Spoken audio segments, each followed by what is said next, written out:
Parie sur le MMA avec Unibet. Quelle sera l'issue du combat? Une soumission? Un KO?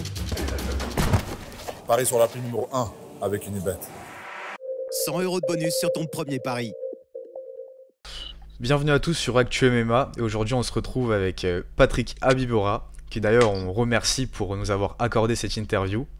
Alors Patrick, comment vas-tu déjà? Ça va bien. Tout se passe bien. Ça va. Ok. Donc pour ceux qui ne te connaissent pas, je vais quand même te présenter, résumer ton parcours très rapidement. Alors tu es un jeune espoir belge de 23 ans qui a démarré sa carrière amateur en 2019, c'est ça?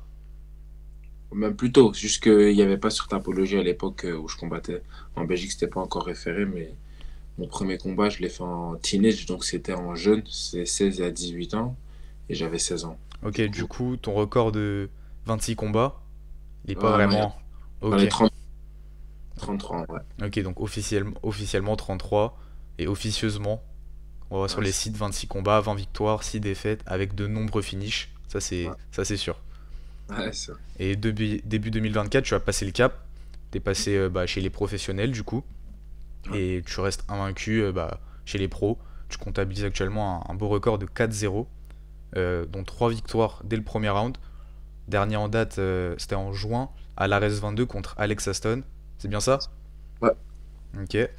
Et donc là, tu vas affronter Catalin Safta, combattant suisse qui est en 5-2, c'est ça. ce 14 décembre au PFL Lyon.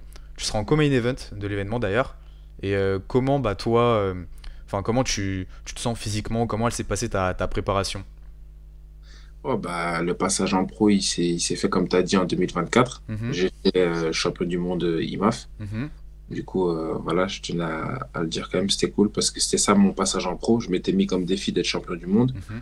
d'être le premier à le faire, ça a été fait. Et puis là, le passage naturel, quand tu as fini le jeu en amateur, c'est de passer en professionnel et d'aller au niveau supérieur parce qu'on sait que c'est là-bas où ils sont les plus forts.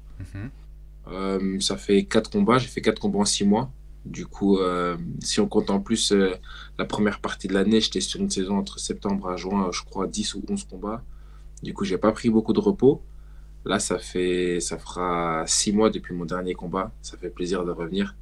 Il y a eu beaucoup de choses qui sont passées, de gros camps. J'ai pas mal été. J'étais à Paris, j'étais au Canada avec Georges Saint-Pierre. J'ai tourné ici en France. J'ai pas mal fait ma botte. Et j'ai hâte de montrer un peu tout ce que j'ai appris et comment j'ai évolué, surtout avec mon expérience en professionnel. Après 4 combats, je pense ne plus être le même combattant. Mhm. Avoir affronté à chaque fois des adversaires plus expérimentés que moi, qui m'ont poussé à vite me développer.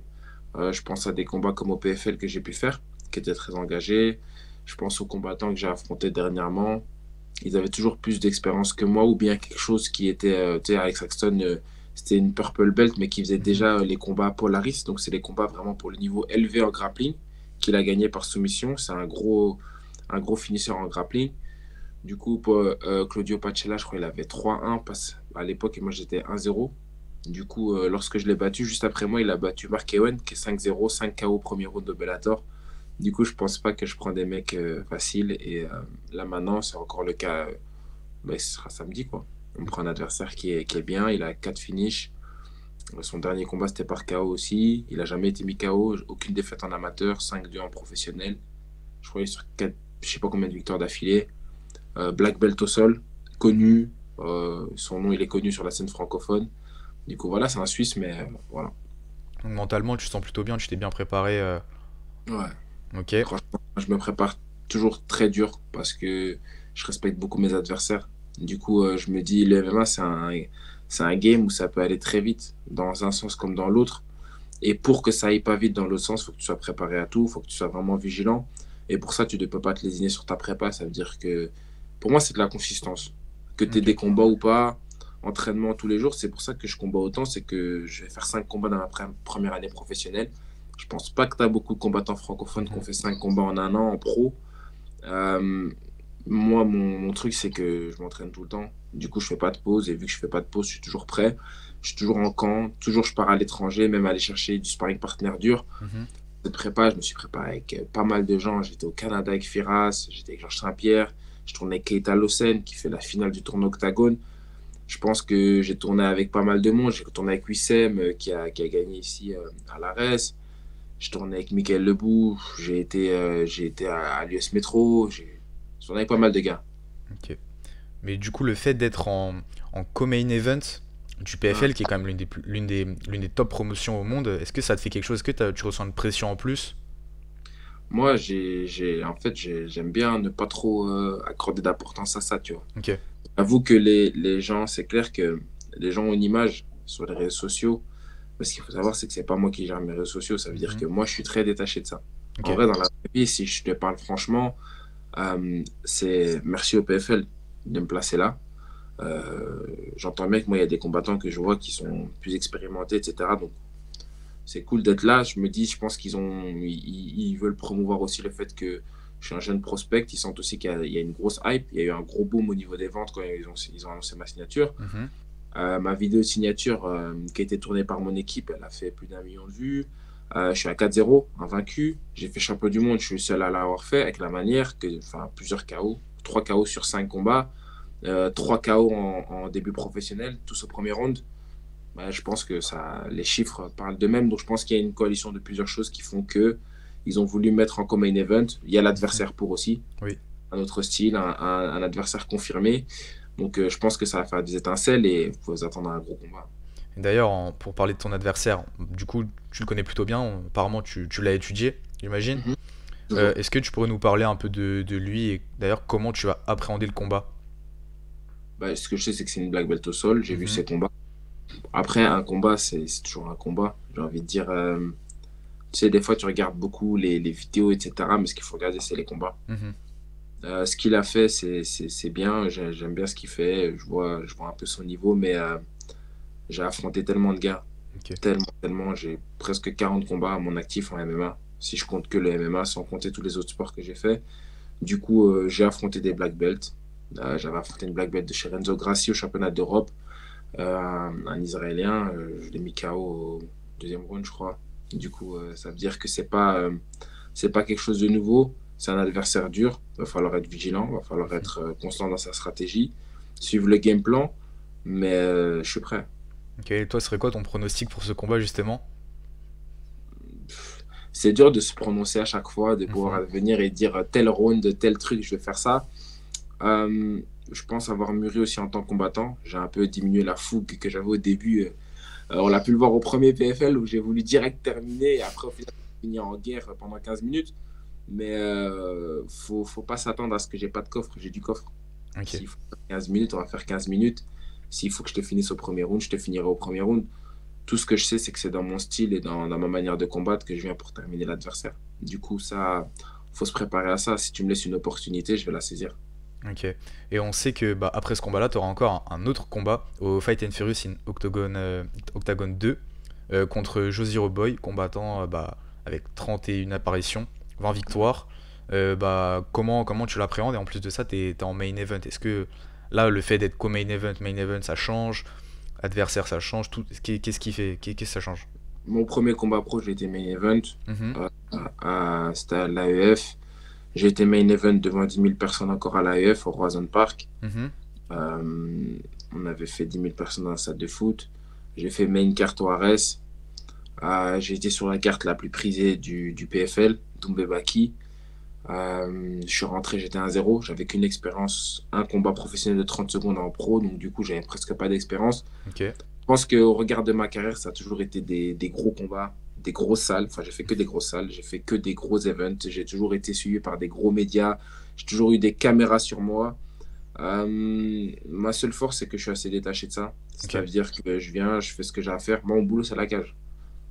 Tu vois, le reste, en Mhm. fait, les réseaux sociaux, c'est comme si j'expliquais un peu mon histoire et je la partageais au public et aux gens qui me suivent et qui aiment ça, qui aiment le MMA, qui aiment les mangas, qui aiment voir un mec qui a envie de s'en sortir et qui aime un mec qui il veut devenir le roi des pirates, c'est tout. Je partage mon histoire, mais au final, c'est pas ça qui compte. Ce qui compte, c'est d'avoir ton bras levé à la fin du combat, c'est tout ce qui compte. Que tu sois main event, champion UFC, tout ce que tu veux, ce qui compte, c'est le bras levé à la fin.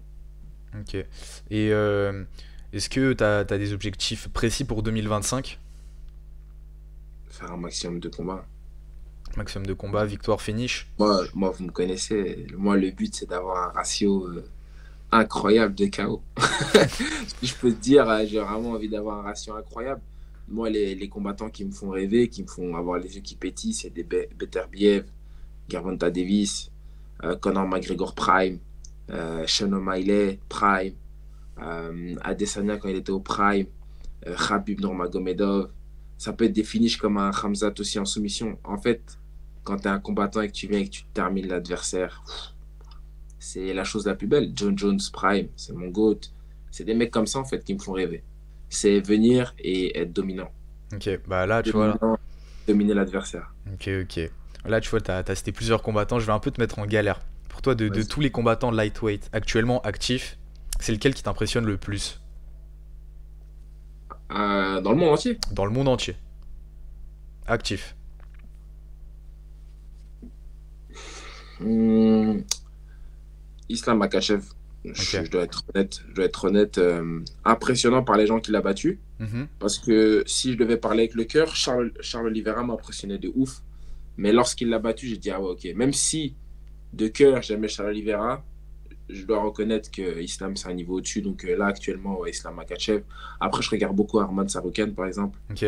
Donc moi, je regarde vraiment beaucoup de combattants. Et faut pas croire, il y a beaucoup de choses qu'on ne montre pas encore, qui se passent à l'entraînement, mais qu'on n'a jamais montré parce qu'on n'a jamais dû le faire. Mais j'ai affronté plein de profils, les gens ne se rendent pas compte. Quand tu fais les IMAF et que tu arrives à être champion du monde, vous pouvez demander aux autres combattants que vous connaissez qui les ont fait, les IMAF. Tu affrontes du top level en lutte, du top level au sol, du level calibre que tu n'affronteras pas en pro avant peut-être l'UFC. Mhm. On parle des Tadjikistan, on parle des Dagestanais qui font partie de l'équipe du Bahreïn, mais c'est le village direct de Khabib en fait. On parle des gens du Kazakhstan, on parle de l'Ouzbékistan, c'est des mecs qui ont un niveau. Et si tu arrives à les battre, c'est que généralement, même si tu es à la lutte, on dirait pas que tu es un lutteur, c'est que tu sais lutter. C'est que tu sais grappler, du coup, ouais. Il y a des choses qu'on ne montre pas encore et c'est très bien comme ça. Ok. Et du coup, t'avais dit John Jones, c'est ton GOAT, c'est ça? Ouais. C'est en tout Oliveira. cas celui qui m'a fait vibrer, qui m'a fait vraiment kiffer le combattant ultime, j'ai envie de dire. On met de côté même sa personnalité en fait va avec le combattant, c'est parce qu'il fait autant de dingueries dans la vie, qu'il est si vicieux, qu'il est si méchant dans la cage et autant je peux être très cool et très détaché de ce qui est des réseaux sociaux, de la hype, tout ça, c'est cool, hein, ça nous fait vivre, c'est chouette. Mhm. Mais autant dans la cage, c'est Mugiwara. Dans la cage, c'est le Belgian Bomber. Dans la cage, c'est un rat de pique qui arrive. Tu vois. Et la rat de pique est là pour terminer son adversaire et franchement, par tous les moyens. Ok. Par tous les moyens. Ok. Et pour clore cette interview, est-ce que tu aurais un message à passer aux fans et aux personnes qui vont regarder cette interview? Ah, les gars, vous me connaissez. Ça veut dire que vous savez que je viens pas pour faire de la dentelle. Branchez-vous le 14 décembre. On est à 4-0. On a vécu une année de fou. Ça a été une année incroyable et c'est pas prêt de se terminer. L'aventure, elle fait que commencer. Parce que le roi des pirates, ça va être moi, je vous le dis. Branchez-vous le 14 décembre sur DAZN, en direct à la LDC Arena. Il va y avoir des flashballs. Bah écoute, merci Patrick pour nous avoir accordé de ton temps. Et on te souhaite encore beaucoup de réussite pour la suite de ta carrière. Merci. Merci à vous et merci pour l'interview.